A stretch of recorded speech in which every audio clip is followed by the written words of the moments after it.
चाळीसगाव शहर व तालुक्यात विविध विकासकामांच्या लोकार्पण व भूमिपूजन कार्यक्रमासाठी आलेले जळगाव जिल्ह्याचे पालकमंत्री गुलाबराव पाटील यांनी कार्यक्रमाला उपस्थित राहू नये अशी सोशल मीडियावर करण्यात आलेली मागणी आणि त्यावरून निर्माण झालेल्या वादावर प्रथमच स्पष्ट भूमिका मांडली।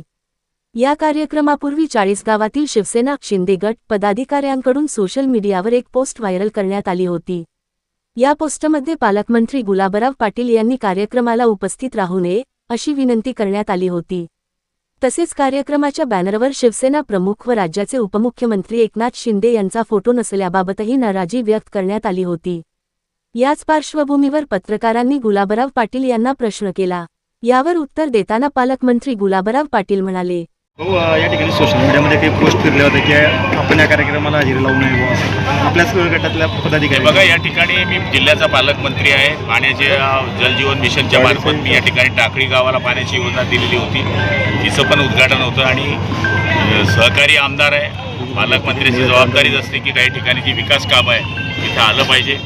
काहींना वाटलं असेल तर त्यांच्या काही गैरसमज असेल तर तो पण मी दूर करेन। पालकमंत्री पाटील यांच्या या वक्तव्यानंतर राजकीय वर्तुळात विविध चर्चांना उधाण आले आहे। एका बाजूला सोशल मीडियावर झालेल्या विरोधाकडे त्यांनी फारसे महत्त्व न देता विकासकामांवर भर दिला, तर दुसरीकडे पक्षातील मतभेद संवादातून सोडवण्याचे संकेतही त्यांनी या निमित्ताने दिले आहेत।